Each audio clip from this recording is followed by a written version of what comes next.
In an age when nature and magic rule the world, there is an extraordinary legend. The story of a warrior who communicates with animals to fight sorcery and the unnatural.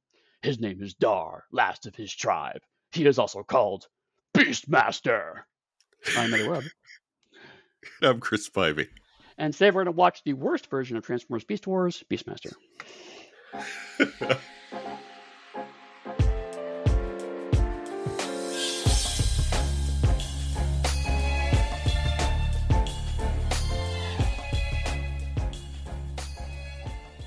See, that was a Transformers joke because there was Beast Wars and there was Beast Machines, now there's BeastMaster because it's a joke, you see.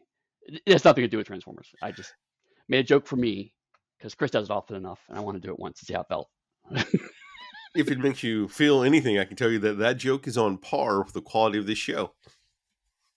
Wow! I thought you liked me. I thought we were friends.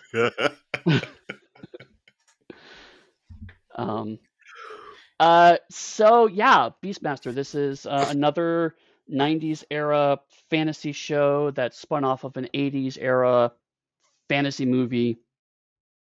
Movies. Oh, was there more than one BeastMaster movie? I actually did not do any research on this. What?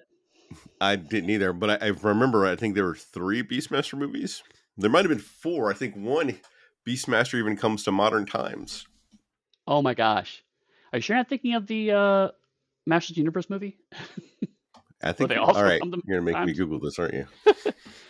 So as Chris is doing that, I did find randomly some information that it turns out that we were speculating which movie came first. Turns out Conan was the one that certainly set the tone for all of those 80s films. It actually has been as a name called Conansploitation, which is hilarious.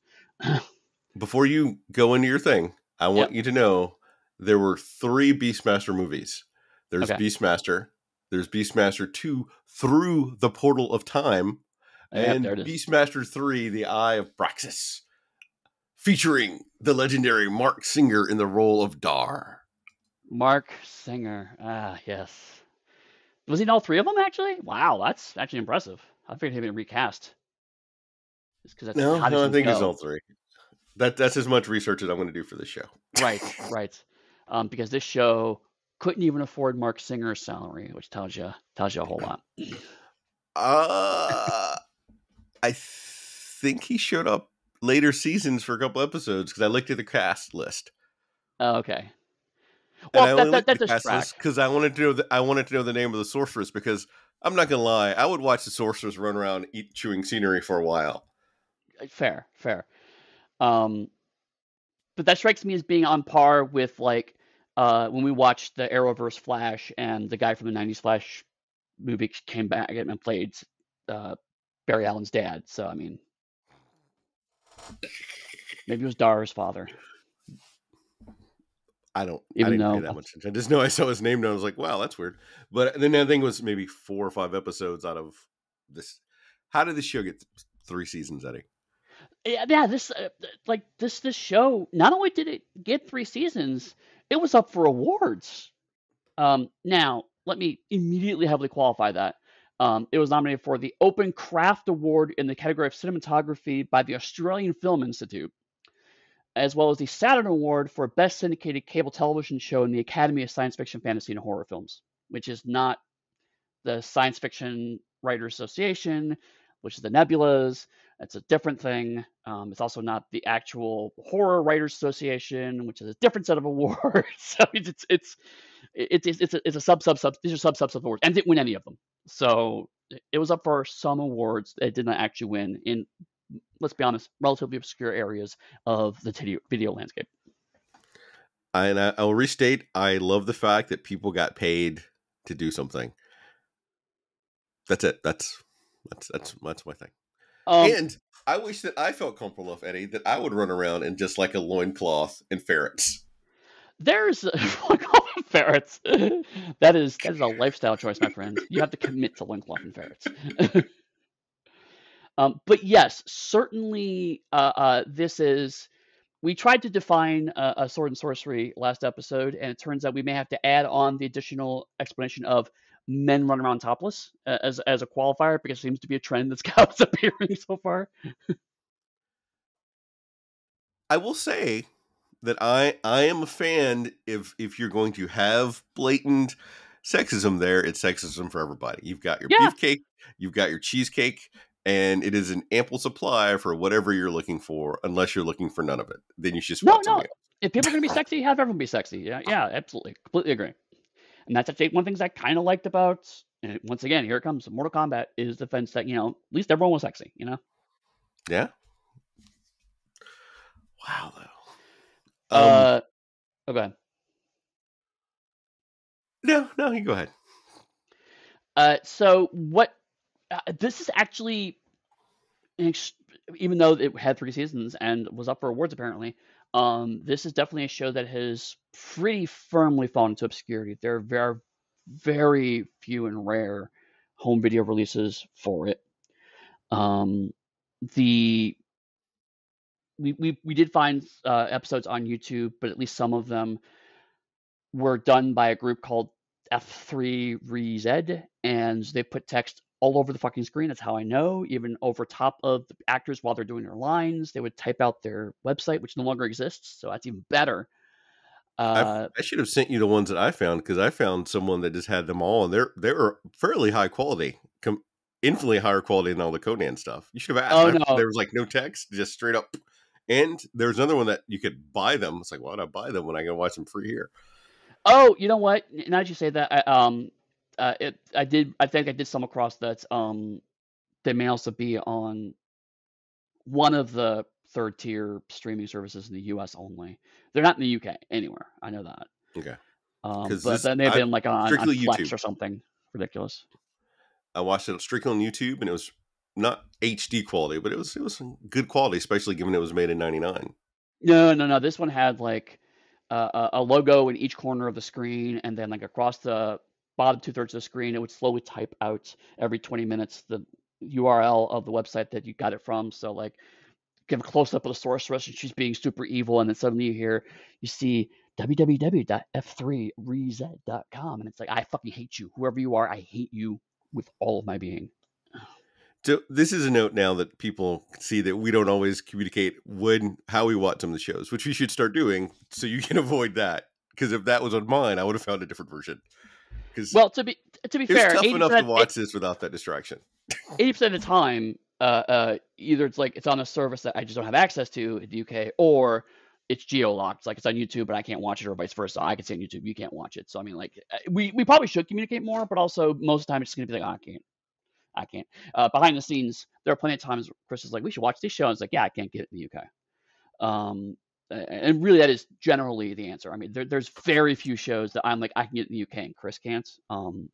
Usually it's the other way around, because that's how international licensing works.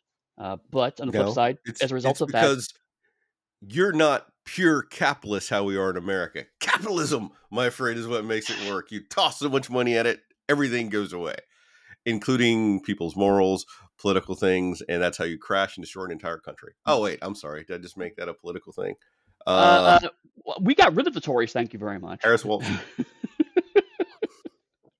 And replaced them with Tories Light, but neither here nor there.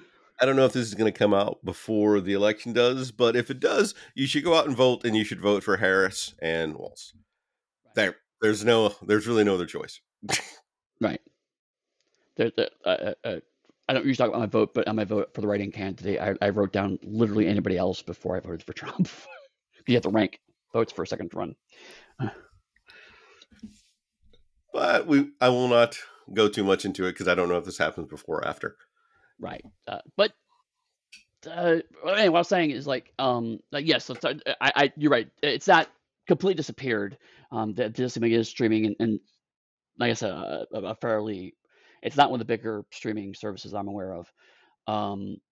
But it's just one of those shows that exist, right? It's this kind of, there's this weird thing of, it was right before fantasy gets really big, pop culture wise.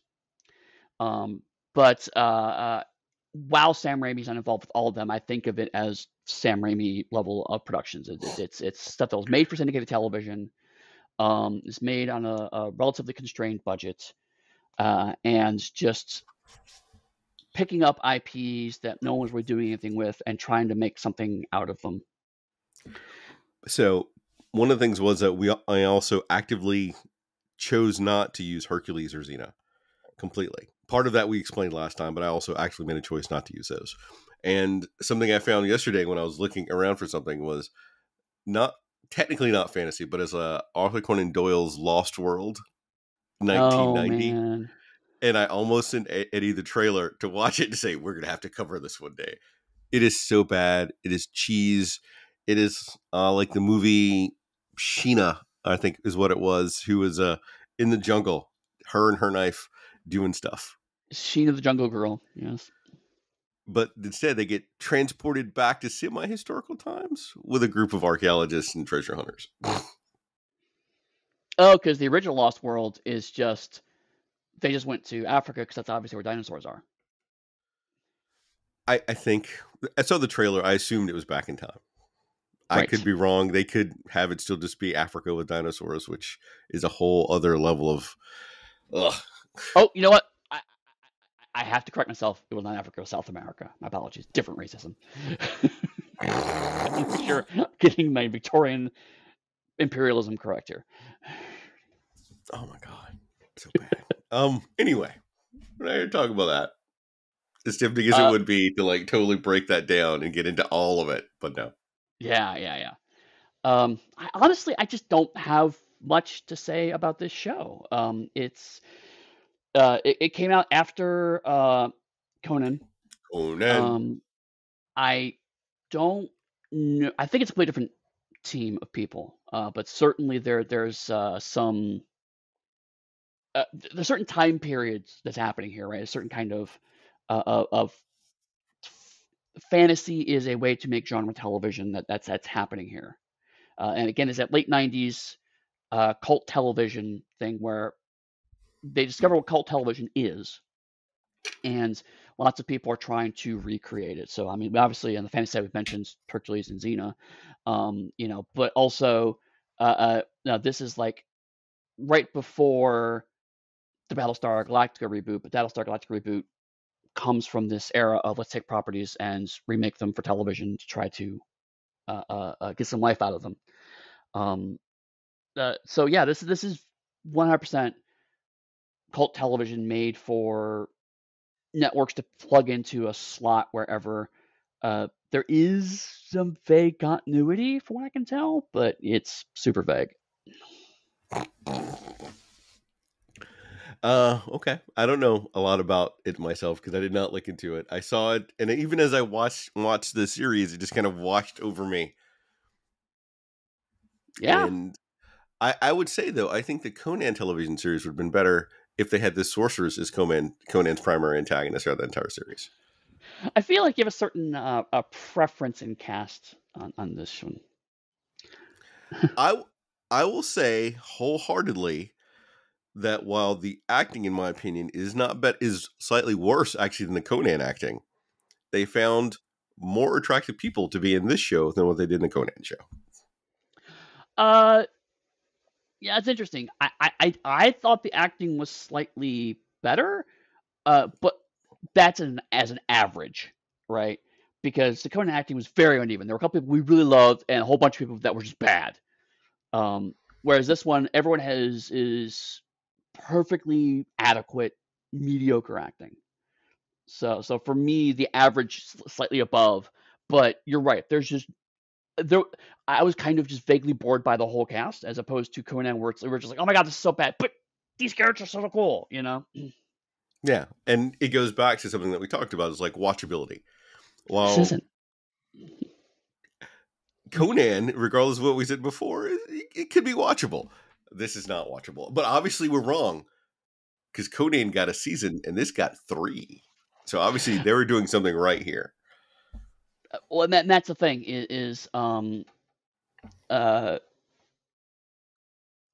so to compare and contrast, because when we were first talking about Conan, we had nothing really to compare it to. Now we have something to compare it to. Conan was extremely uneven, is what I would call it, right? You say it's watchable. I argue that point somewhat.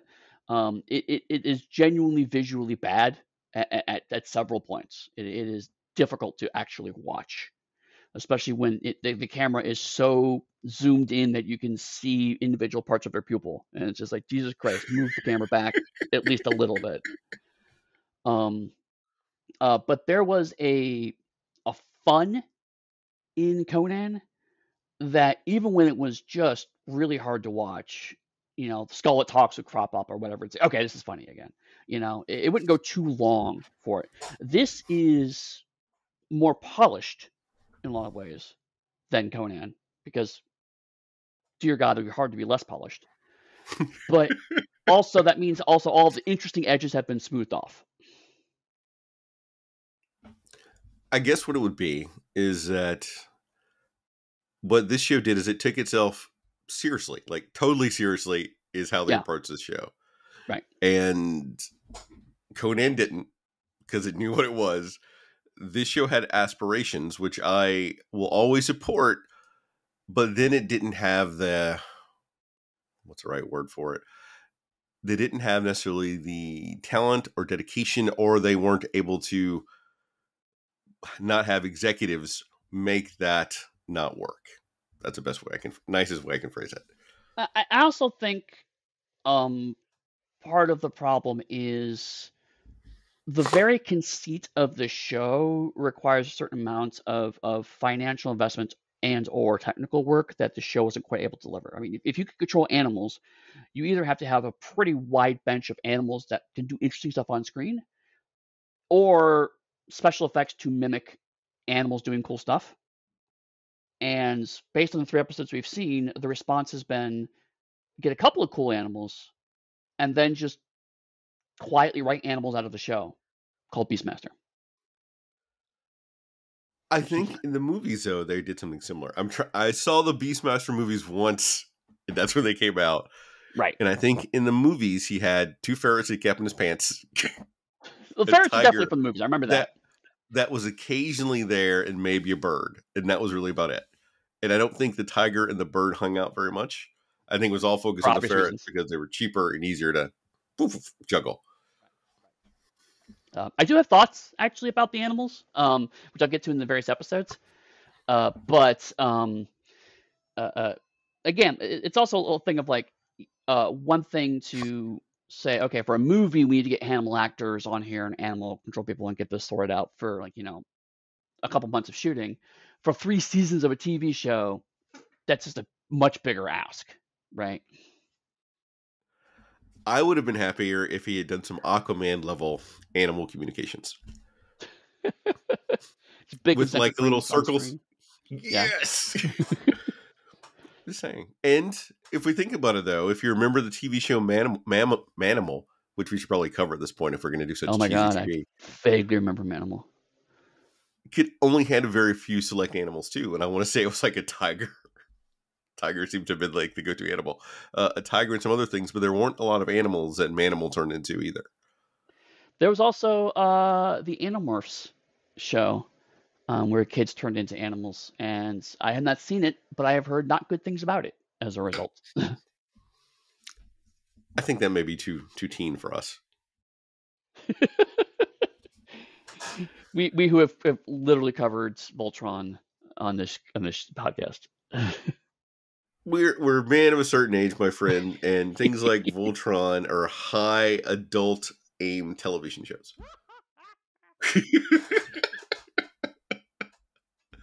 Oh, you can tell we don't want to talk about this show. Right. Jeez. All right. Let's get this over with. Do you have anything else you want to talk about? Do you know? I have to ask. Do you know anything about the actors? No. Did you? Not a sausage. Not a Scooby. I don't know a thing about him. Oh God. Do you? All right. Since I looked at the cast list, I want to say the lead actor was a soap opera actor in not Days of Our Lives, but the other one I think that was on ABC or whatever it was. And the sorceress was a model who became an actress. That's about all I got. Yeah. That's all I got. Since we're talking about sorceress real quick, I mean, like, definitely when I first saw her, I was like, this feels very Mortal Kombat casting of like, were you just hired for your looks? She did actually seem to understand her brief and do a pretty good job of like, you need to chew the goddamn scenery. Yeah. Although it took her a minute to get into that role. So it's like, okay, I suspect it was a case where you were probably hired for your looks and the team was surprised that you actually are a decent actor. I think I've already expressed that the Sorceress is the highlight of the show for me. She's certainly a more memorable part of the show. Okay. Anything else before we want to dive get into it? Because I don't think either of us know anything else about this series. No. Which is always a danger of doing these this way. But anyway, episode 1, season 1, the legend continues. Dar and Kira are the only survivors of a tribe killed by the evil Terrans. They've become separated, but Dar, with the help of an eagle, finds her held captive in a village. He tries to rescue her, but he's carried off on horseback. I'm going to stop there because these plot recaps are not going to be very long because there's not much plot. I have a question for you, though. Are the Terrans related to the Autons? I feel like they should have been, right? You know, it feels like an 80s villain toy cartoon line, right? It's like the Terrans versus the heroic Autotons or whatever, you know? It's because it's terror, but with an N. It's like, oh my god, really? And they have skulls on their armor, and they wear black, but they have skulls in their armor, and it's like, oh my god. Okay, something good about the show, at least in my opinion. It looks like it had beautiful scenery and some decent cinematography as they were going around, showing you all the stuff as Dar's running along. I mean, yes, that's a fair point. When I saw it was up in award for cinematography, I mean, I was not actually surprised because, like I said before, from a visual perspective, you were saying that Conan was watchable. I from a cinematographic standpoint, I don't agree. Conan was horribly shot. This was much better shot. But certainly, the cinematography hid some of the limitations of the production that you only see in occasional wide shots. Like, they're like 5 Terrans, right? But they shot it well enough that you didn't realize there's only 5 guys wearing suits or whatever. All right. Let me preface this before you get too much into it. I think Conan is more watchable than this show, yes. Is Conan watchable? No. Okay, got it. I always run a scale here. Okay, then yes. Like, that is my comparison. This show has a higher production value than what Conan did, is obvious, like hands down. And it's only like a 2-year difference, which in and of itself is weird. So you can assume they had more money, they had better shot locations for what they were doing, and they had prettier people. So you would expect something else from this show that I did not get compared to what I got from. I went into Conan like, this is gonna be crap. Hey, this is crap. Right. There's some gems in the crap. It is just flat across the entire spectrum. And I would rather have crap with peaks than just big. Yeah, right. Exactly. Yeah. There's a certain amount of execution happens, right? It is competent television. It knows what it needed to do. It does exactly that, no more, no less, and puts an episode out. And I can respect that. Doesn't make it always fun to watch. And I could have something, given the fact that Dar is like the last member of his tribe, and they can constantly meet last members of people's tribe, which infers genocide on a massive level. Like, I am the last person of my people. Genocide. Last person of my people. Genocide. How many last peoples of your peoples can we meet throughout the course of this show? Right. Yes. It's because this beat worked. Let's do that beat again. There's a certain the fact that we are going to jump ahead 15 episodes and not much has changed in the status quo will kind of tell you that there's a certain a lack of creativity happening. Because frankly, again, I mean, they're working from what sounds like 3 movies, which is not a ton of world building to do. I think there was a book or a book series. Oh, you're right. There was a book series. And the movies were loosely based on those. I think this is loosely based on the movie, maybe? I do believe this is based on the movie. But I think it might be another Conan situation, right? Where it's like the TV show is based on the movie, which is based on original stories. This was a TV show based on the movie, based on original novels. So there's a further degree of separation. But you're right. There was an original BeastMaster novel. I don't know if it's a series. But I also do remember, not to mention it in my research, that the movie itself has a pretty strong differences from the novel, so this is much more clearly aligned to the movie. And for people that are curious, I can rest assured that after this, we have more context and more information in general about the series that we're going to be watching. I had some about Conan. This I had no idea about. And after seeing it, it did not inspire me to do anything other than to riff with Eddy and talk about it. I mean, since we're really talking about our show, not this show, once in a while throwing in a show that like, hey, this might be cool. It fits our brief. Let's try it out. Isn't bad. Sometimes we don't always have context for it, right? And it's nice to kind of look at a show, go, I've never seen this before. I don't know anything about it. Let's just see what happens. The problem is that this show doesn't give us much else to talk about, and that's the problem, right? We could talk about. You're right. Because even as I was watching it, I was like, there isn't a lot of plot going on. There's some beautiful scenery. Oh, look, Dar's running. Dar's fighting. Well, we're going to get to that fighting in a minute, though. I'm not going to jump ahead. We do see, of course, it's a pilot episode. What, go ahead. Do you know if this is the same eagle from Lady Hawk? So there's a bunch of animal fighting happening at the start of this because it's a pilot, so we have to establish, by the way, Dar is the BeastMaster, so we have to have beasts to master. And so we have Kodo and Odo, which are the ferrets, which are adorable, and we don't see enough of them, and that's a shame. And then Dar asks his tiger to attack, and the tigers are tiger singular, I should say. It's implied they're multiple tigers. I think it's only one tiger. Is adorable. But there were two tigers. Because the orange one. Yes, okay. Because they're in the pit. It wasn't his tiger that he communicates with, but it was the other tiger that killed someone. Right. That's right. So there are two. But either way, the orange one is a good tiger. It's gotta be a good tiger, right? But it's so hilarious because like at least the orange one was so clearly just playing and just having a good time. And so you see this huge cat just going, it's a friend, I'm gonna play pause with you. And then this guy's screaming, and then you cut away, there's blood on his face. And it's like, oh my god, it's such a monster. And Tiger's just like, blep, I'm gonna play with my friends. It's adorable. And I was just like, I am enjoying this scene for 100% not the reason I should be enjoying the scene. When you first see the Beastmaster, what are your thoughts? Let's break it down genre style. What are your initial thoughts when you see the Beastmaster running, preparing for some action? Are you engaged? Genuinely, the first thing I saw was what the hell is up with that pose he had, because he starts off with this kind of weird jump pose where his leg's twisted behind his other leg, and that distracted me for easily like 5 minutes. I'm just like, what the hell was that? It never comes up again, ever, as far as I can see. So I was just mostly confused because, again, I didn't remember the original movies at all. I mean, I knew the basic premise because also the beginning of the movie that I read just recaps the premise for you. So I was like, okay, cool. Thank you, narrator, for explaining the premise of the show. But it was just like, okay, I guess it's the Beastmaster because there are beasts that are helping him. But that's the way I can distinguish him from the other parts of the show.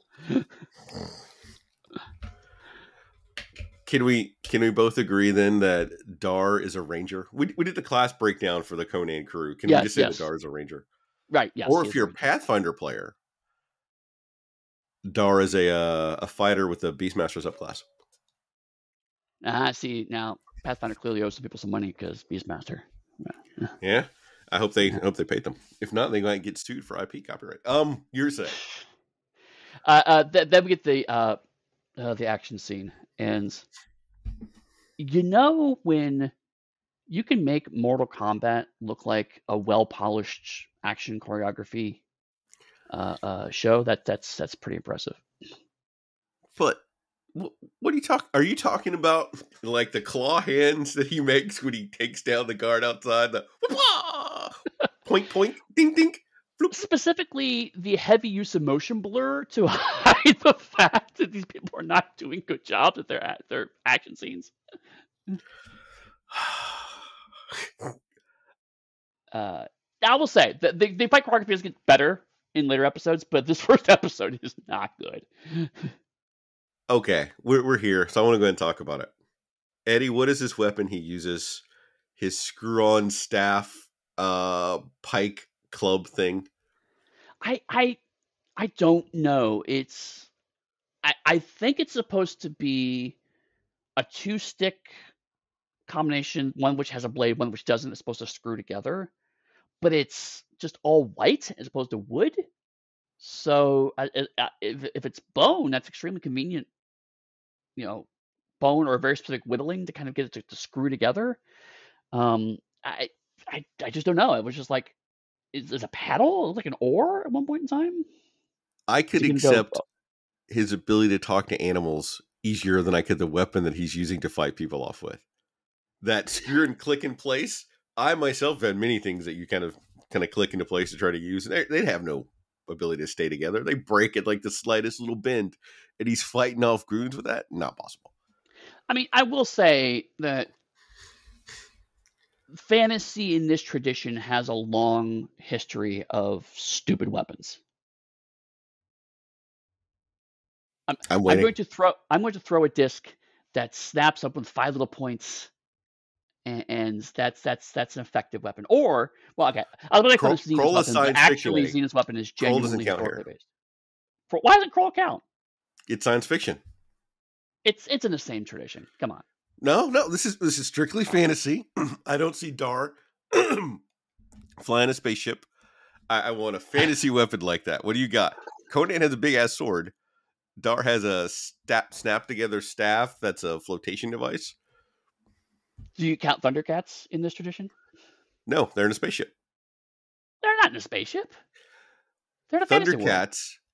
Thundercats literally are alien cats in a spaceship that crash land onto a planet. Panthro drives a fucking tank. Eddie, that is science fiction. That's because that is tank toy. That is the only reason why that is there. Science fiction is what that is. So you've got no fantasy for me. You've got science fiction stuff, which I would agree with, but fantasy, nothing. Fair enough. Then, I'm waiting. Then by your thesis of your arbitrary distinctions, then yes, this is the sole example of a stupid weapon in fantasy. Eddie, most of our distinctions during these podcasts on either our parts are arbitrary and stupid. They're literally for like the discussional point to win. I hope people on the Patreon or on the Discord will come after this episode and give us examples of stupid weapons of fantasy, so I can help refute this. I know they exist, but none are coming to mind. I know, because it's a rant about a show that is totally irrelevant. But it's a stupid weapon. But come on, it's a stupid weapon. Anyway, do you want to continue with the plot? I did like the fact though that all the guards I were mentioning earlier have the same sort of outfit, so you don't know how many there are, and they're all baggy, right, yes. So they can be muscular, tall, short. It doesn't matter.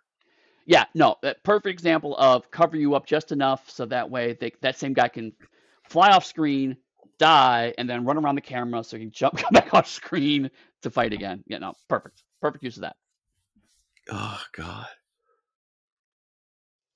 Anything else, or can I move on with the plot? How did he not catch her when they put her on horseback? How was he not talking to the horses if he's the Beastmaster? Why couldn't he jump on a horse and chase after them? These are the questions that come to mind.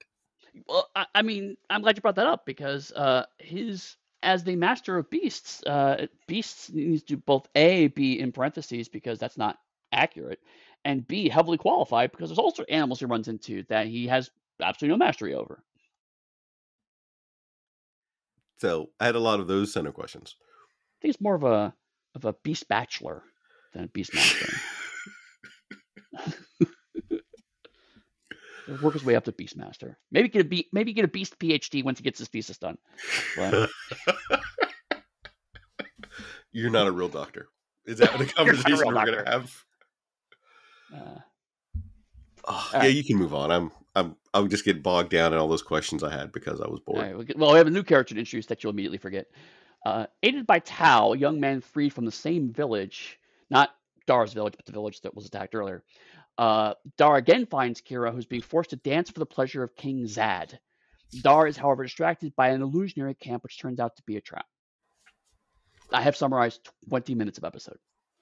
So, the young man that he finds, I think, is also said that he was the last surviving member of his tribe.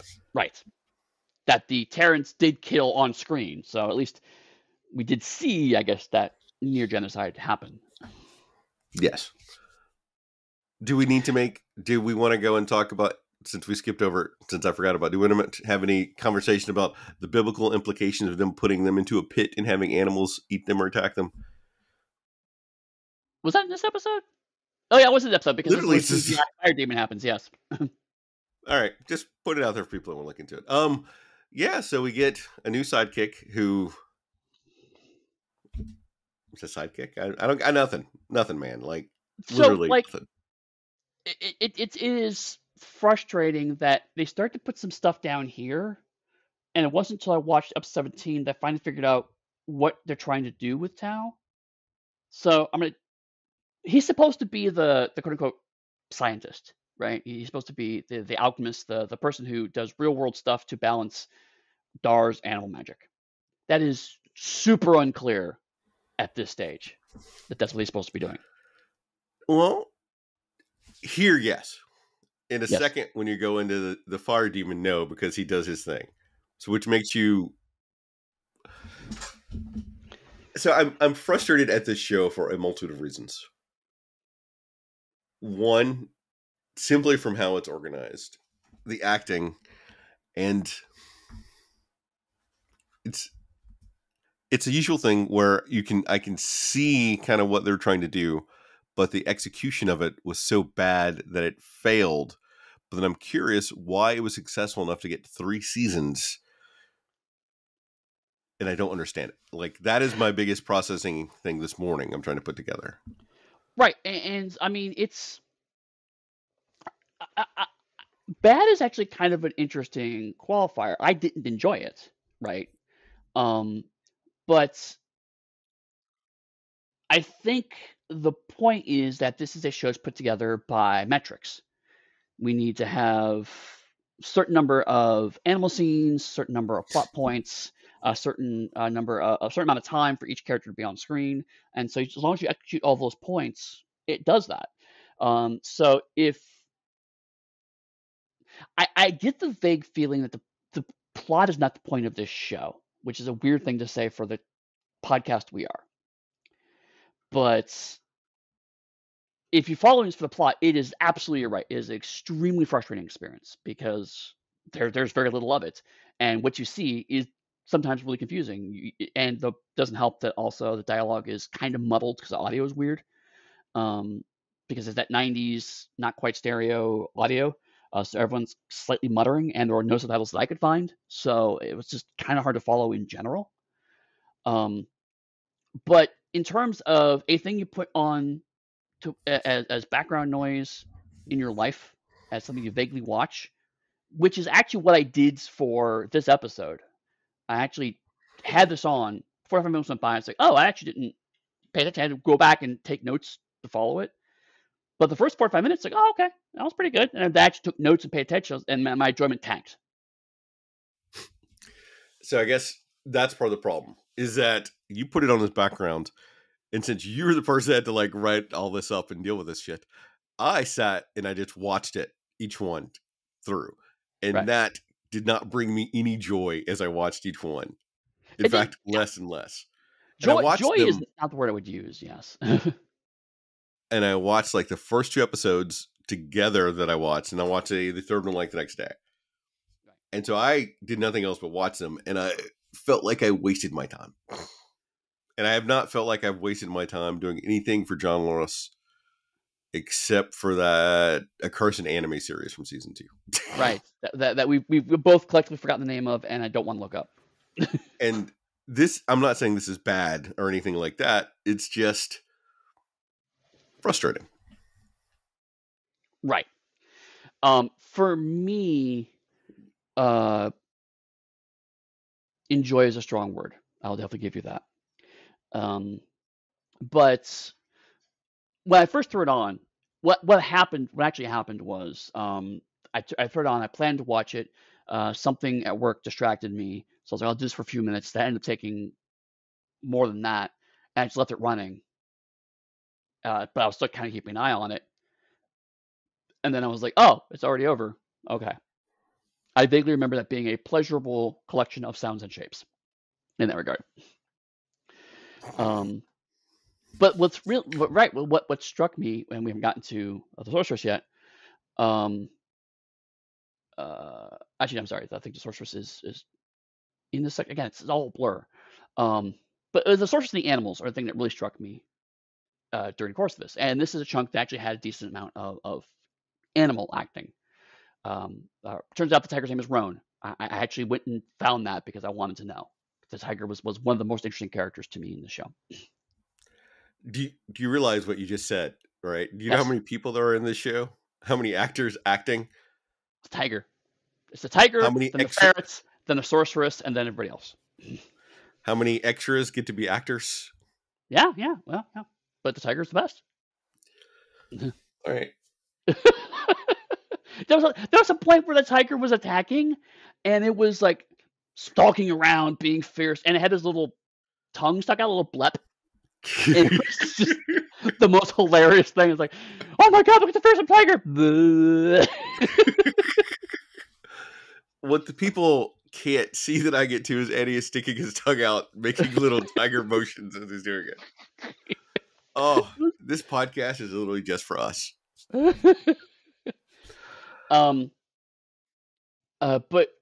so like I should qualify. There's from a writing perspective, right?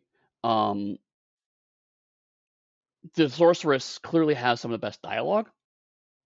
Then there's everybody else, and then there's Kira, who is I have strong opinions about Kira. The only good thing I will say about Kira is that it is mildly interesting. For those of you who watch a lot of media, may realize that there is unfortunate hair color coding with women characters. Blonde women characters tend to be seen as heroes, and brunette women tend to be classified as villains. The fact that they inverted that for the show is mildly interesting. But that implies that Kira is a heroine, and that is not a word I would apply to her because she is literally just someone who keeps getting fucking captured and is just motivation for Dar to do shit on the show. She's Princess Peach in the first Mario game, and Dar is Mario trying to save her. Right. Yes. Even Princess Peach over time gets more agency, and Kira, from what we saw, does not. Hopefully in the other seasons she does, but she's literally just the person that Dar aimlessly has to rescue. I want to take a moment and take a step back for the sorceress. So I think it happens between these two scenes is that we do get a glimpse of the sorceress and her mentor, an elder wizard or something. And they're having some sort of conversation and commenting about Dar's ability.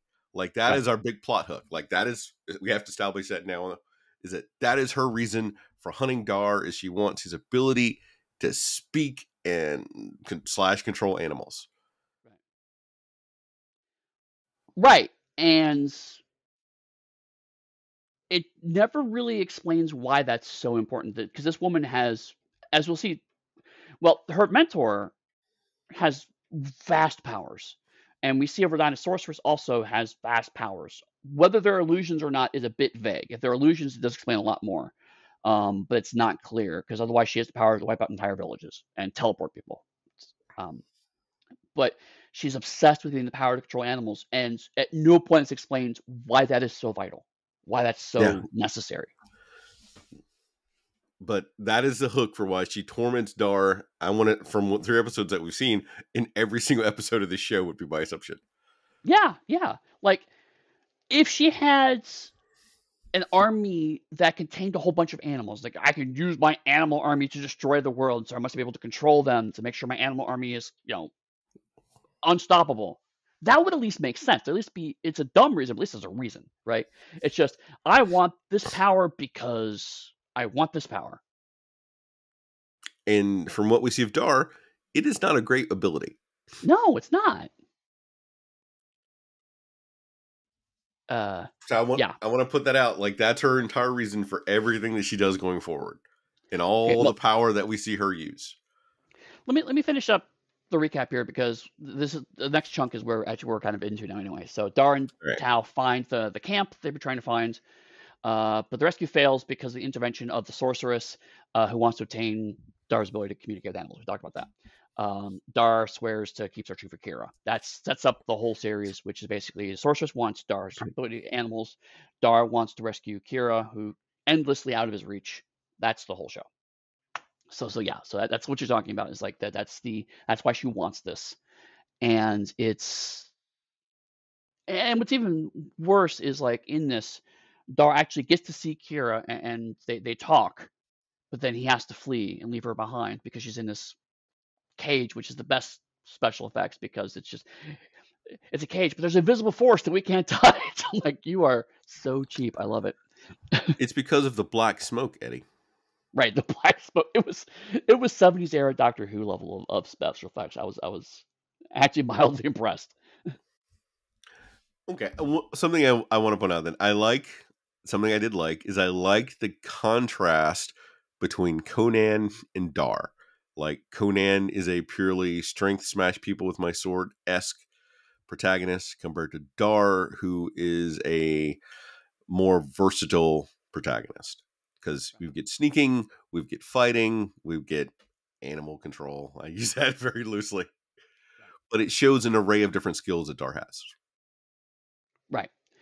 I think part of that is because Conan has a wider cast, so you have to spread those skills around a bit more. This is just Dar and Tao, and in this chunk, you start to see this like about the seeds of what Tao's relationship is because they had this mildly interesting argument about the supernatural versus natural, and where Dar's abilities are supernatural, explicitly supernatural, which both he and Tao agree that you have magical ability, and the source controls magical ability. Tao controls natural abilities, and at the time, I was just like, okay, so you're some kind of hedge witch thing. This is over time ramps up to being more kind of fantasy science. But in this episode, it is just an excuse to oil up Dar, which, props. I mean, if you're going to oil somebody up, take your very handsome, well-muscled lead and put some oil on him. Okay, there's an excuse to do that. I get what you're trying to do here. But weirdly, the show is not horny enough for that. That's actually another problem I have is like, if the show is doing it because it's going to be super fucking horny, also lean into that. That is another option. Mortal Kombat did that, right? It was tacky and sleazy, but at least they knew what they were doing. We are being a tacky and sleazy show, and we leaned into it. The show keeps walking right up to that line and then backing away, and it's just like, it's just either do it or don't, right? And if anyone asks, in my opinion, because they've heard me talk about Sherlock and Watson, I will say that Dar and Tao give each other some looks, and yes, they're doing it. They're boning, while Dar is hunting for his one true love. That is my opinion about what they do in the campsite at night. If they had some chemistry, I'd believe it, but... They gave each other looks. He's always giving that half smile, and Dar gives that semi-blank face that I assume would be full of expression. Yeah, Tao definitely is much more expressive than Dar. That's one thing similar to Conan too, is like the lead is the kind of dour, expressionless character, and all the other characters around them are much more high energy. It's just weird that the villain is the most high energy, and therefore the most engaging to watch. Yeah.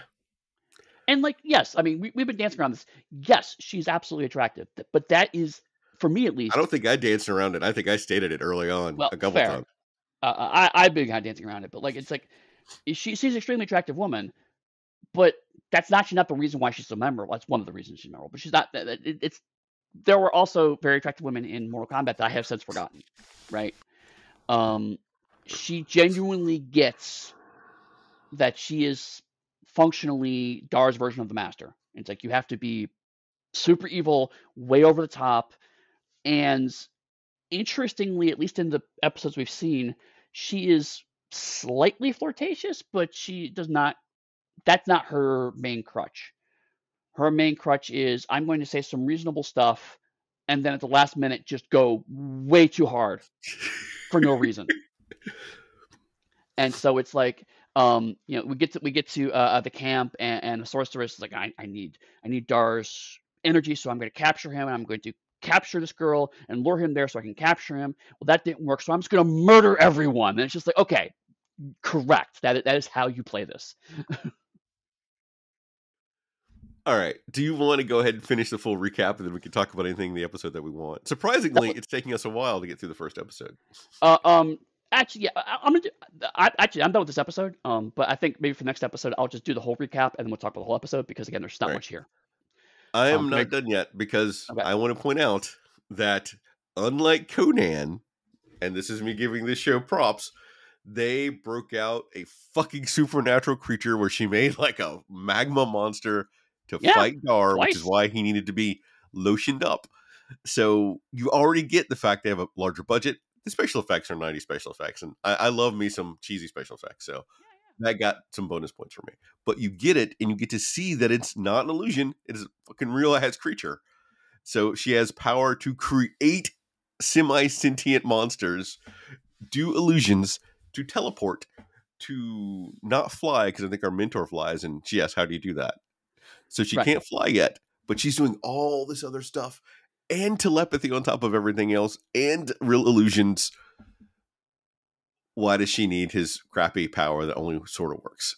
Well, A, why does she need crappy power that only sort of works? Perfectly valid. But also, B, it leads to one of my biggest frustrations with this show is that there are no rules for magic. Magic is whatever the plot needs, and we can film on our budget. That's how magic works. And like I said, if it was all illusion powers, I'd be more on board with this. This is the one real power, all this illusion power. But you're right. No, she genuinely summons a magma monster twice, and the fire preventing oil that only lasts for a few minutes is necessary for him to survive to try to get Kara out, even though it doesn't actually work in the end. She also absolutely objectively teleports. Maybe think in one of the other episodes, but she's physically there. She's interacted with, and then she's physically someplace else. Right, so she can teleport because that's super cheap to do on a TV budget. And I think in the end, you think she destroyed the village. I think she made an illusion over the village, and Dar and Tao are not smart enough to go back and investigate, which is why they don't save Kira. So I'm beyond frustrated with this show at this point at the end of the first episode. Right, yeah. It is unclear whether that was an illusory village or if she just literally waved her hand and wiped out a village. It's just not clear. And if she has that level of power, there's no reason for her to negotiate with Dar. Why couldn't she just steal his ability? So, in short, I was bored, so I have nothing but questions for the show that the show doesn't answer. Put all the hyperbole aside is what it boils down to. Now I'm done with that episode. Okay, so let's go to episode 2, Obsession. Here's the whole plot. After bonding with the snake, Dar rescues a man, Achille, who's being pursued by Terran warriors. Achille has also been a Terran warrior. Do you know who Achille is? Achilles. No. Do you know who another role the actor plays? No. Tyr Anastasi. So I knew him as Tyr Anastasi from, unfortunately, another Kevin Sorbo show called Andromeda, where he plays a badass warrior. Okay, well, he plays a badass warrior here. But he had angered King Zad when he became obsessed with one of the king's female slaves. Dar agrees to help to rescue her. There's some kind of subplot about a tiger hunter that I couldn't follow, where he hunts a tiger and then he gets slashed, and then he comes out of a tent, but they never interact with Dar or Achille ever. So I guess that was set up for a villain that we never saw. Whatever, eventually he's there. But they get after some shenanigans, they eventually get to the village, and it turns out that Achille is obsessed with Kira, just like Dar is. So of course they have to fight. And then they're captured by Terrans, where they're forced to fight again. Of course, they have to be naked before they fight, so they have to strip down before they fight. And then they fight, and then they realize that they didn't need to fight, and then Dar wins, and they escape, and that's the show. But they don't escape. I genuinely don't remember what happened at this point. So to spoil the ending for you, and then we can go back to the top, is that one of the bad guys hits, I'm going to call him Tyr in the leg, and Tyr's like, oh, my leg's broken. Go without me, Dar. And Dar, oh, that's right. Go. That's right. You must leave. I will stay here. Another day we can fight together. That's right. Because we can't add more cast members, because I don't know why. We can't afford the budget. Right. Okay, so at the top we have Dar doing snake hands Like he has his hands. Again, I'm showing Chris this, but he has his little hands clenched together, so he can kind of choo choo pew pew pew. The snake has taught me how to do snake hands, choo choo choo choo choo, and it's so bad. And we get the sidekick being somewhat cowardly and not really understanding why, because I'm smart enough to know that I wouldn't fuck with a snake. Right. Which is, I suppose, valid. Of like okay, you're the Beastmaster, you control beasts. I can't control snakes. I'm gonna stay away from snakes. So like again, it's a frustrating trope of like the show positions them as cowardly when if you actually think about it, they actually have a valid reason to not want to be involved in the action at this moment. So the show is working against the very logical conclusions happening here. So, yeah, go ahead. But Eddie, having said that, and in relation to what he's doing, he's not a Beastmaster. He's good at taming animals, is what it is. Well, right. Because he didn't master. I'm using finger quotes for master. The snake. He didn't talk to the snake. He eventually lulled the snake into. He's like the guy with the dogs. I forgot who his name is now. Who would go around and he'd tame wild dogs or fighting dogs. Oh, yeah. I know you're talking about. Which right? Which episode 2, the guy who's the Beastmaster doesn't actually master a beast in the beginning of the episode. He's a beast whisperer. That's what he is. Yeah, you think a dog whisperer, right? Yeah. Yeah, and it's just, but then of course there's a fight scene, and so he gets to show off his new snake-inspired moves, which look dumb. And amazingly, everybody else around Dar actually has some decent fight choreography here. It's just that Dar showing off his new martial arts that is just nonsense. Which again, fantasy martial arts, fine. It's right up there with the Starfleet martial art that we saw in the '60s Star Trek. You know, it's just made up moves because they look vaguely interesting on screen. But it shows more because like Conan Doyle martial arts. Right, Baritsu, yeah. In the first episode, it was blurred and chopped up, so it kind of disguised this, and so that was uncomfortable to watch. This one's like now they actually just straight up show the fight scene, and so you can see who's good at the fight choreography and who's not, which is not great. But in the first episode, he was making like cat claws with his hands compared to here, right, where there's snake punches. Right. Which if you're gonna if the character's a martial artist, the character is I bond with animals and I learn martial arts. If that's your shtick, that's fine, but hire a martial artist. Again, something that Mortal Kombat got right. All right. And then go ahead. I would just say, like, the other thing that drove me mad was so Akili and Dar have this serious conversation about, this is what I used to be, a Terran, but the king got me mad because I was obsessed with the slaves, and so banished me. And I'm like, well, one, you're fucking creepy, but two is every time he would talk and like pause, you hear this kind of whoosh sound effect, and so like, is there a bird flying by, or is there a magical spell happening? Why is the sound effect happening here? And then they just went on. And it's like, what? You don't have anything to say, though, about as he's talking, we're getting shots of Kira and some other woman superimposed next to her who's not in the water with her. Right. Is who they're trying to make us believe is a person that he really loves, so they can then pull their cunning ruse later in the show and flip it on us. Right. Okay. And I'm going to walk right up to this because this is something else that bothered me is in the flashbacks, we see two women. One's Kira, another is a black woman, and Achilles played by a black man.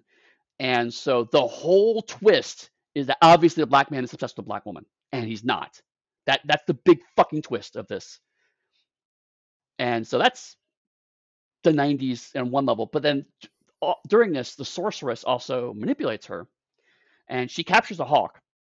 I'll get back to this in a second. But she captures a hawk, puts her into a magical thing, and she uses the hawk as a metaphor for slavery to the only black woman on the show. Yep. And how she could free her. 1999. How she frees the hawk. And then and so if you now that you freed the hawk, you can free yourself.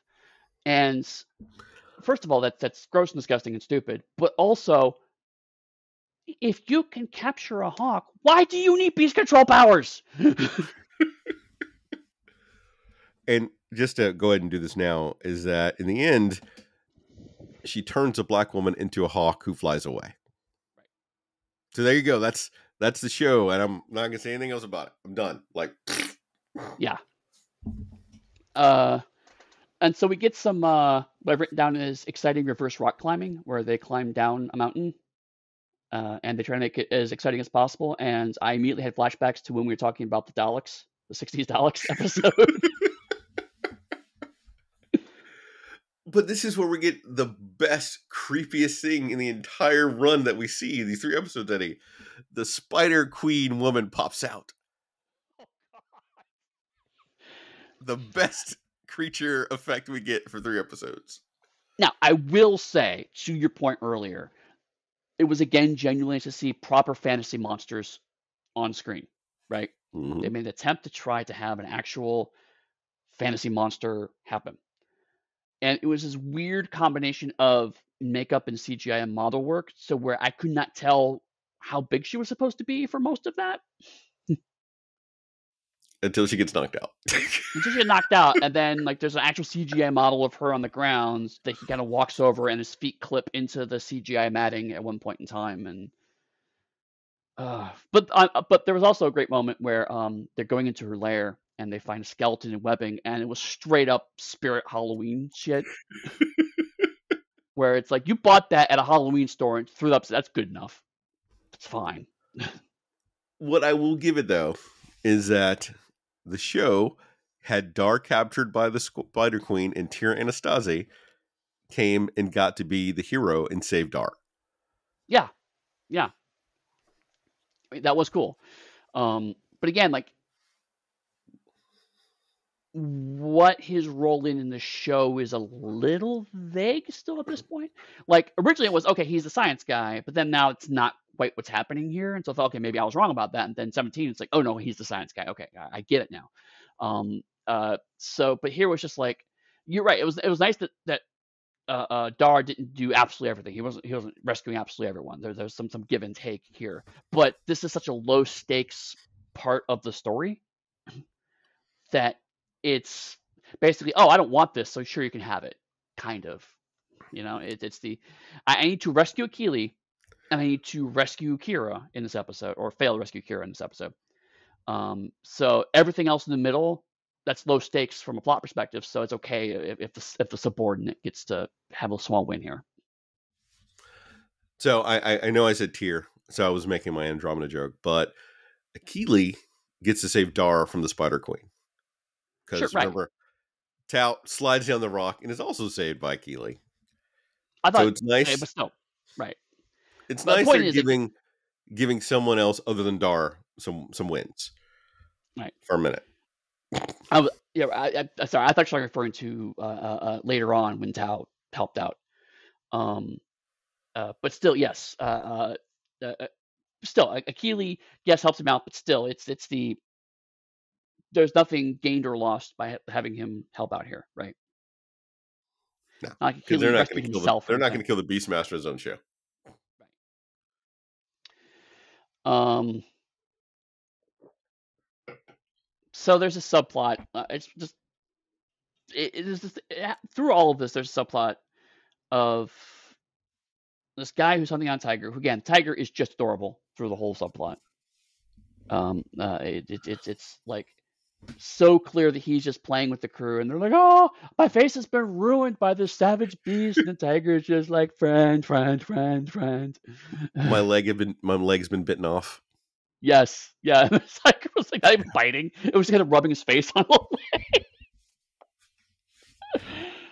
Oh, those costumes they had them in for mostly all those white people, Eddie. Oh, yeah. Oh, and then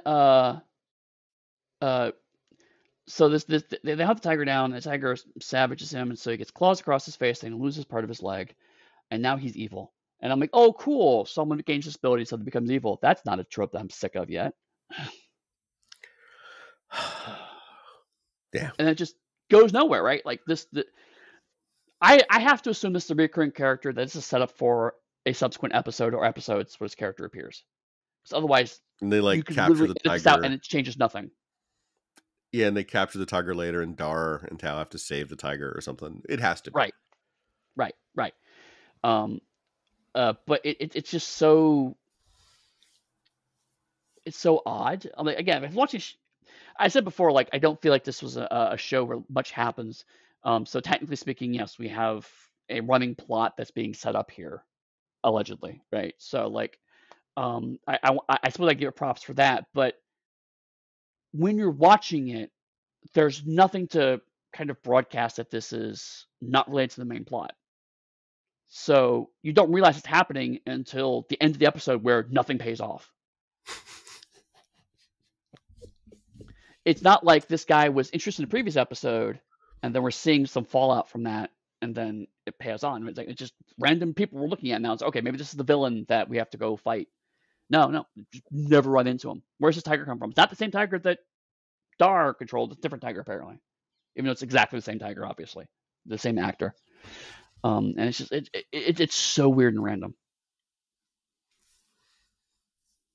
Yeah. But anyway, so the big twist, they see the two female slaves, and Dar's like, rescue her, and it's like, I don't care about, and then the black woman flies off, and he's like, I don't care about her, I care about Kira. And it's like, well, I have to kill you now. And it's like, okay. So the Terrans capture them. And then Dar's like, so much stupid happens in short order. And Chris can see I had it written in all caps. I'm so mad. Dar's like, only one of us can have her, so we have to fight. In the middle of the rescue operation, he makes this decision. And then the Terrans, who have been trying to capture Dar for an episode and a half now, have finally captured Dar and the guy who, their traitor. They've captured them. And their big plan is, well, now we're going to have them fight each other, and we're going to make it a fair fight. And if one of you wins, you'll be set free. Well, they're like, going to kill him. I know they're going to kill him, but the fact that they went out of their way to make it a fair fight is so weird. Like, it's like, okay, you two are going to fight against the tiger. Hey, got the tiger laying around. Let's have him, or whatever. If we're fight together to fight this monster, or we're going to throw you in a pit or whatever. But it's not. It's like, no, you two fight each other, and then we'll see what happens. We'll totally let one of you go. It's fine. I was okay with that. The part where I was not okay is when he had him on the ground and he's like, BeastMaster, here's your weapon. Finish him. Yeah, right. That I was done then. I was like, oh, what the fuck? Come on. And right. No, if anything, it should be like, I'll stab you in the back now, or something. I mean, either make the Terrans utterly vicious or make them a weird honor culture, something, right? But this was just neither of those. It was just, they're just idiots. And then, of course, we get the fact now he has his weapon. He fights off the 5 Terrans. Right. But he is not strong enough to go back and get Kira. So Kira's still the plot that we have to follow. And the sorcerer shows up and is the only interesting thing in the whole episode. But again, she kind of just after he escapes, she kind of just waves her hand and the whole camp disappears. Oh, sorry, no, the camp with all the slaves are in disappear. And it's unclear. Like, I read it as, here's a bunch of beautiful women that are all captured, in nearby a water space, and then that will distract Dar and Akili so she can capture them. But that didn't work because they fought each other, and so it's like, well, I don't need solution anymore, and waved her hand away, which means that Kira wasn't even there to begin with. That's the only way I can make sense of that scene. But that doesn't. All right, so now I'm confusing some of these, but that doesn't work because we have the king who is trying to push himself onto Kira, but not really. I want to push myself onto you, but I want you to be willing when I do it. Dynamic that goes, I think, through both of these episodes, who then puts her on the back of a horse as always and rides off. So you've got that. So they have to be there. So it's real. Right. So I don't know what the whole her waving her hand in the female slave camp disappears bit was about. I go back. I think it's an illusion, and Dar and Tao are not smart enough to go and look. Anything else about this episode? No. Okay. Same thing with this one. I'll just do the whole plot. This one's slightly more plot. I will give it that. But season 1, episode 17, Tears of the Sea. Fantasy Samoans are rescued from a shark by dolphin. Dar and Tao show up to Fantasy Samoa Village, where pearl diver Tusi undergoes his coming-of-age ritual. Tusi is killed by another Samoan named Gillen after the ceremony because he witnessed the leader being killed for the pearls. Then Dar finds himself in a weird, strange underwater cave where he finds Tusi's corpse and the spirit of a local village woman who died previously. Then he learns of the truth of Tusi's death, although not actually who did it. So they go back to the village to find out who actually did it within 5 minutes. And then the ghost of Tusi and the ghost of this village woman then hook up, and apparently the dolphins are actually ancestor spirits. So basically what happens is a pearl diver dies, finds a dolphin girlfriend, and decides that in his afterlife he's going to go fuck dolphins. That's what this episode is about. Well, we all got to do something, don't we?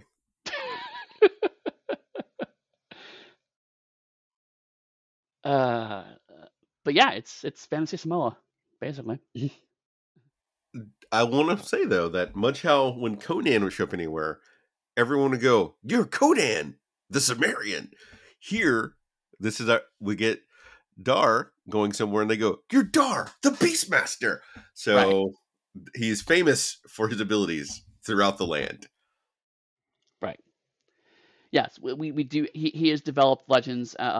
Tao has not developed a reputation, which is fine, but it's like, you're the BeastMaster, you master the beasts. I've heard you master at least 3. Not snakes, though. I heard something about snakes. Though watching the start of this episode, when he because the Fantasy Samoans capture a turtle to eat for dinner, and Dar shows up and frees the turtle, and then it struck me, what does Dar eat? Because he really shouldn't be eating animals because he's a BeastMaster, so therefore they're friends. Screaming as they go as he eats them. So that must mean that he's a vegetarian. And I don't know, maybe I don't understand vegetarians because I'm not a vegetarian, but Dar seems to be very well built for someone who's just a vegetarian.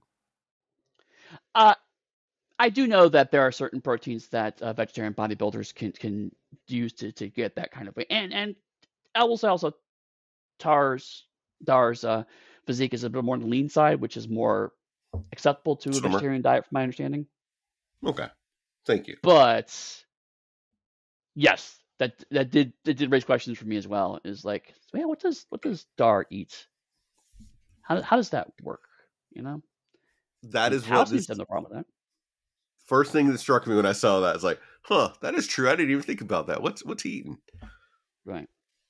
I will also say that unlike Conan, at least they did try. It seemed like they tried to hire people to fit this village that are people of color, as opposed to just white people with face paint.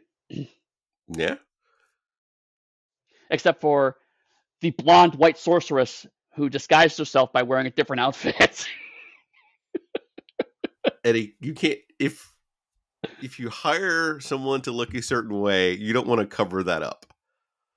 Just how if you hire Robert Downey Jr. to be Iron Man or Dr. Doom, he's always taking off that mask. Right. Because you came there to see this face. And again, like, if illusion was her thing, and at this point in time, I was unclear on that point. Just saying, oh, she just looks like this, but we're not going to. It's so there's lots of physical problematic things, real life problematic things to cover disguise with that. So just don't and assume everyone reacts to her like she is one of them. Was actually, I thought, a potentially good solution. But then Dar later on the episode immediately recognizes her. So that's not either. He can see through illusions, which is not an animal trait I'm familiar with, or that was just dumb. Or she could be doing like the master does to the doctor, just fucking with him. Like, everyone else sees me as this person except for you. I'm trying to give the show something. I ragged on a little bit, not as much as I could. Honestly, that's not a bad solution of the sorceress going, I'm putting a loophole in this still so Dar knows, but nobody else will recognize it. But again, if the show would give me just a little bit, that would have actually been great. It's like, yeah, no, everyone thinks I'm a villager except for you, so they're gonna think you're crazy if you try to come after me. Yeah, that's what I'm trying to give it, because I want to give it something. Right. Consistently, she is the best part of the show because she moves the plot, and I use quotation marks for plot along. That is why I like the character so much, is that it makes things happen in its otherwise very sterile show. And it's I didn't realize at the time, but as we're talking about it, you know, I jokingly made reference to the Master, but the more we talk about it, the more it's like it is kind of paced like Pertwee era Doctor Who, in the sense of she's behind every plot, or at least involved with every plot. This episode is a murder mystery functionally. She really has nothing to do with the story happening here, but she's still here because she is part of the main cast, and so she has to be involved. And she's near the ends, she gets involved in the plot, but what has happened is not because of her. She just happens to be here. No, go ahead and finish. Sorry. Oh, I was like, she just happens to be here. And so, but that's fine. At episode 17, you don't need to justify using a source anymore. That's just how the show is. And much like late Pertwee era with Delgado is like the Master show, because that's just what happens in the show. The Master just shows up now. So 2 points. Delgado was not a main cast member, which I think we talked about this. Well, yes, right. He lost jobs because people thought he was a main cast member because they put him in so many episodes. Sucks. But as you were saying, like the Master, she shows up in disguise in almost every single episode. So every episode we've seen, she's been in disguise. The Master, always in disguise. Yeah, that's true. And quickly revealed to not be the person, but still in disguise. Right, and much like that era specifically, the audience always knows who it is. So disguises are very flimsy, but that's not the point. The audience needs to know who that is. The other characters don't. Whereas later versions of the Master, the disguises actually fooled the audience. The twist was they were secretly the Master. But that's not what's happening here. It's just, we all know it's very clearly the sorceress, but no one's talking to her like she's a sorceress. Yeah. And again, she also has no name. She's just the sorceress. Her name is Sorceress. So again, the Master, the sorceress. I don't have a lot to say about it. It's so yeah, okay. So this is an episode where like Tao does. He actually is like, Dar wants to dive underwater to talk to the dolphins because Tusi gets killed, and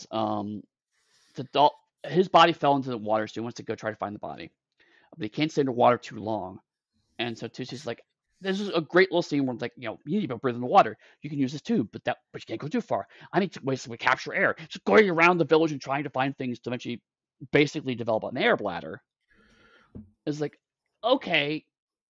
Whereas before it was kind of, is it alchemy? Is, you know, the natural world? Like, are you a hedge witch? Like, you know, you're a scientist in a fantasy world, but you're trying to kind of natural science way through it. And it's like, okay, that's actually a pretty strong position for him. But that's why I was confused until this episode, because it was kind of muddy as to what that relationship actually was until here for me. But it may have been also the writers weren't entirely sure about that until they tried a few scripts and say, okay, maybe this is the role he fits into the show.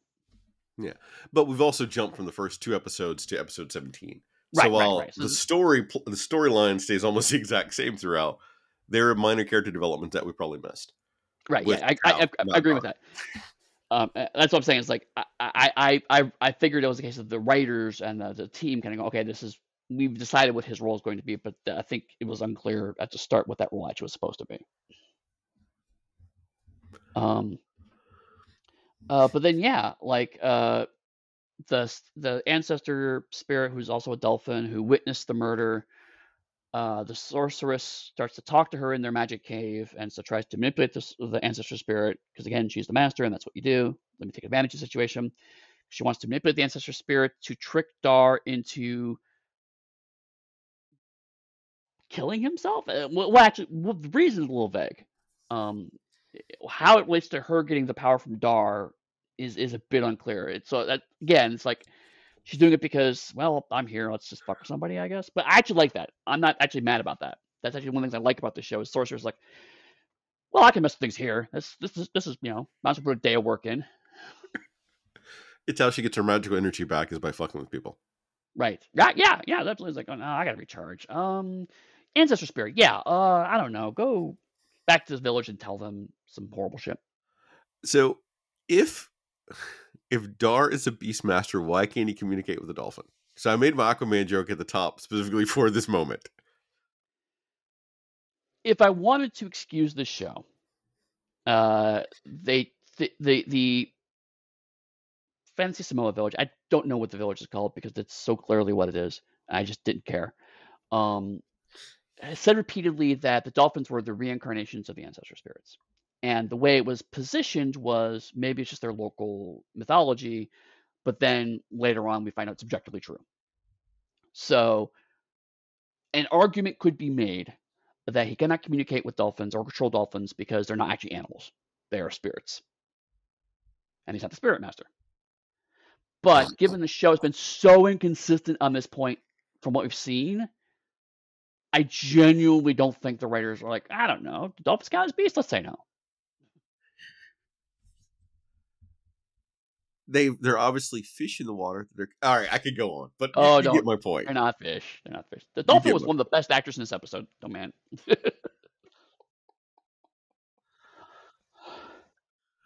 Oh, God. Yeah, it happened. Final thoughts, Chris. Final thoughts about BeastMaster. I will not promise that I will not randomly pick shows and slot them in as we need in the future. I can only hope that I pick better than BeastMaster. So, and my thought on the show is it could have been better. I'm not going to say potential. There are glimmers of ways it could have, at least for me, been more watchable. And regardless of what I say about its watchability, I have to be wrong because it ran for 3 seasons, like 66 episodes. And it got nominated for awards, even if it didn't win. So there's something here that engaged people. And at the end of the day, the most important thing for the media you're doing is to engage your audience. That audience is just not me. Right. I'm generally in agreement with you. Like, there's a weird precarious balance with this podcast is that if a show is going to be bad, it has to be bad in interesting ways for us to have a conversation, right? Like we talked about that anime show. We actually got a lot of mileage out of that because we were so mad at it and stuff. We had a lot to talk about because it was bad in interesting ways that could spark a conversation. This is just meh, right? We have managed to wring an hour and a half conversation out of this, but early us couldn't have done that. Well, yeah, that's true. Current us can make an hour and a half conversation about damn near anything, it seems. Ham sandwich? Let's go. Right. Let's talk about this ham sandwich. This ham sandwich is great. Have we talked about the details of this ham sandwich? Like my cheese slightly melted over. What you're saying. Right. But the point is, like, most of this conversation could have been boiled down to Dar's a bit bland, magic's inconsistent, and the sorceress is one of the high points of the show. Basically, we kind of just hit those 3 points in slightly different ways throughout this conversation. Second only to the tiger. The tiger is amazing, and I love him. I'm calling him Tony. And I would have liked to have talked more about Tao in the show, but I can't because Tao. Yeah. So there's different ways to have psychic characters in the show for a protagonist. Yeah. And those different ways also determine whether or not there's that sidekick is engaging. Tao is not an engaging sidekick because they don't give Tao any real arcs that we got to see or personality. Tao always has a solution to whatever sort of thinking problem Dar is incapable of because Dar is not your academic based character. You have a physical character and you have an academic.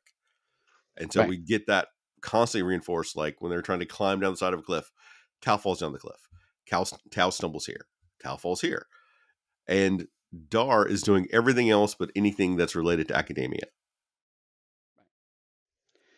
And as we saw with Conan, kind of to point earlier, it's okay to have kind of a slightly bland protagonist if you have a sparkling supporting cast. And Conan did. And Tao might be that, but he was never given enough room to actually show that. Hell, Akili in episode 2 was more sparkling than Tao was during that. because there was an interesting you're a Terran and I'm Dar, and so we're mad at each other for that reason. But we both agree to this rescue. Oh, now I'm mad at you because you like the girl that I like. So we're gonna go around the bicycle rack and fight about it.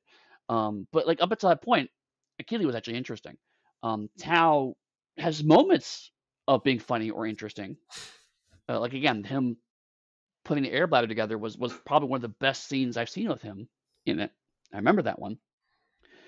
But yeah, man, like this is a show that is technically better, which is one axis that we talk about in this podcast.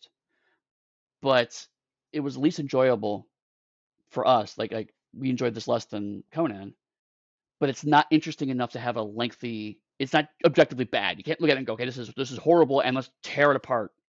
It's just there. It's just a show that exists, and so we've found this kind of weird intersection of Venn diagrams of like, okay, we've now found a show that maybe is not a good fit for our podcast. This just a style of show. It is a show that's just kind of there. You can't really kind of, again, we got an hour and a half out of it, but we still struggle to pick at it. I don't think we've actually encountered that many shows like this, have we? No, we haven't. That's what I'm saying. It's like we finally uncovered this kind of show. Oh. I keep trying to think about it. No. And, interesting. Okay. So food for thought for the future, but I don't think there'll be many shows like this that we'd pick. Most of the things that we talk about, at least one of us is vaguely familiar with. The first two from here, I just pulled from an internet search after narrowing some stuff down. But to your point, like I think occasionally throwing in a show that neither of us are familiar with isn't inherently bad. We can't build a whole season. Like if like we're just 6 shows that we've never seen before, that would be a problem. Yeah. But and again, like even with Conan, we were still able to talk about the Conan literary character and the other Conan media that we were both familiar with. So it wasn't going completely unfamiliar. This I didn't remember the BeastMaster movies. You remember them vaguely. So it wasn't completely without context, but the context didn't really help us here. But I'm sure you won't have any problems with that next week, Chris. So next week, we're covering Legend of the Seeker, 2008.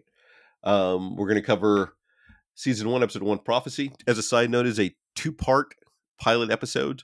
We're going to definitely watch the first one. I'm going to give a brief recap of the second episode, but if you want to watch it, I'd say watch both of them. Then we're going to go Season 1, Episode 8, Deanna, and then Season 1, Episode 16, Bloodline. This is a show that I actually watched way back when it came out, like nearly 20 years ago now. So I know something about it. I don't remember if I like it, but I guess we'll figure all that out together. I will say this is, I mentioned before, this is another show where it seemed like Sam Raimi was involved in as a producer. This was another show that Sam Raimi was a producer on. So I think it's the tail end of that era of his. So it'll be interesting to kind of see how it is. Because this is only 9 years after BeastMaster. So, let's see how things have progressed in the world of syndicated fantasy TV shows. And for people that are curious, after Legend of the Seeker, we keep going more and more towards the modern day. Right. And then we don't get to jump back to like 1966, like Sinbad. Oh God, those movies with Basil Rathbone as Sinbad. Ridiculous. So Chris, if people wanted to talk to you about whatever the show was that we just watched, where would they find you? If you want to come talk to me about lubing up Dar, you can do that in the Darker Hue Discord under Dar's Our Guy channel. If you want to buy my stuff, you can go to my website, Darker Hue Studios. You can support me on Patreon at Harlem Unbounding, and I may actually have a post in the next couple days, so that'll be fun. Ooh, what about you? Yeah. If you want to talk to me about Beast Wars or Beast Machines, which are much better shows than this, you can find me at my website, pugsteady.com. Pug like the dog, steady like not wobbly. That is also my account on Blue Sky, or you can find me on the Darker Hue Discord, where we're usually just talking about whatever strikes our fancy, because that's generally what I do in Discord these days. Is actually, if you want to keep up to what I'm thinking, most times I'm on Discord more than social media these days. I know. So, I keep looking for you. You're never there. Yeah, I know. I'm trying to avoid you. So We'll see you next week when we talk about The Legend of the Seeker.